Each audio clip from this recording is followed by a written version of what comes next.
अस्सलाम वालेकुम नाज़रीन सामियात। ज़िंदगी के बहुत से दुख और तकलीफ़ें मैंने भी अपनी ज़िंदगी में देखी हैं। दीन के रास्ते चलने में लोग बहुत सारी बातें बनाएंगे, आपको तानाकसी करेंगे, आपको बुरा कहेंगे, आपसे रिश्ते तोड़ेंगे और आपकी पहले की बातें जो भी हैं, आपने कभी पहले सालों पुरानी बातें उखाड़ उखाड़ के आपके सामने रखेंगे।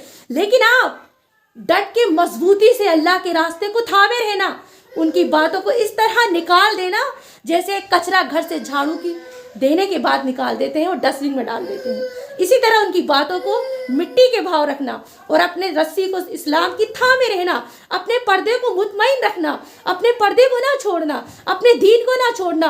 जब आपको कोई पर्दे के लिए तनकीद करे, आपको ताना मारे, आप जब कोई हदीस की बात करें, आपको मुल्ला नहीं कहे या आपको कहे कि सो चूहे खा के बिल्ली हज को चली, कह दीजिए उन लोगों से कि अल्लाह हमसे मोहब्बत करता है, इसलिए हमें दीन के रास्ते पे चलाया है। अल्लाह हमें हिदायत दे रहा है, इसलिए हमें अकल कुरान की दे दी अल्लाह ने।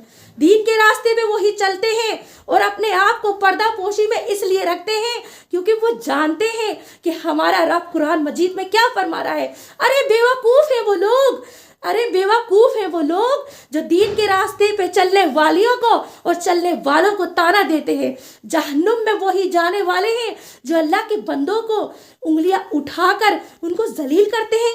वतज़िल्लु मन तशा वतइस्सु मन तशा, इज्जत और जिल्लत मेरे रब के हाथ में है। तेरी क्या औकात कि तू दीनदार लोगों पे उंगलियां उठाए। आप मेरी बहनों उन लोगों के लिए बयान करती हूँ जो ये कहती हैं कि अगर हम दीन के रास्ते पे चलते हैं कि लोग हमें परेशान करते हैं।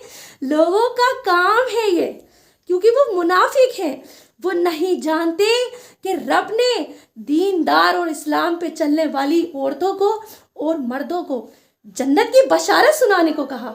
अल्लाह ने कहा जब ये ख़वातीन नेक पर्दा पोशी करने वाली, दीन पे चलने वाली, इस्लाम पे चलने वाली जब जन्नत में जाएंगी तो ये मुनाफिक लोग जो उन पे उंगलियां उठाते थे और उन्हें जलील करते थे, कुरान के तर्जुमे में मैंने पढ़ा, अल्लाह ताला फरमा रहा है वो लोग उन लोगों से कहेंगे, मोमिन औरतों से, मोमिन मर्दों से, ज़रा अपना साया भी हमें दे दे, अपना साया भी हमें दे दे।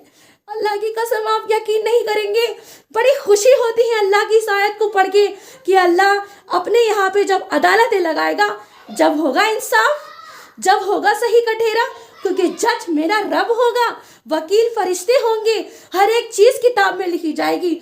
मैं भी और आप भी इंतज़ार कीजिए उस दिन का जब रब का कठेरा और रब का जज बनेगा और जब रब के यहाँ अदालतें लगेंगी। सब झूठे सच्चे मुनाफिक, बुराई करने वाले, चुगली करने वाले, बुरा कहने वाले, जलील करने वाले अल्लाह के यहाँ पकड़ लिए जाएंगे और हम खुशियों से भर जाएंगे। वो है हमारी अदालत। दुनिया की उसमें ना पड़े, दुनिया की तारीफों में ना पड़े, रब के रास्ते पे चलती रहे, चलती रहे, चलती रहे और इन मुनाफिकों को छोड़ दें। उनके मुंह पर भी तमाचा मारे कि तुम्हारे जलील करने पे हम इस्लाम नहीं छोड़ेंगी, हम नमाज नहीं छोड़ेंगी, हम पर्दा नहीं छोड़ेंगी। मेरी ख़वातीनों, आज का ये बयान उन लोगों के लिए है जिनको दीनदार लोगों को, दीनदार ख़वातीनों को वो लोग जलील करते हैं जो खुद तो दीनदार नहीं लेकिन आपको जलील करते हैं। शुक्रिया बहुत बहुत।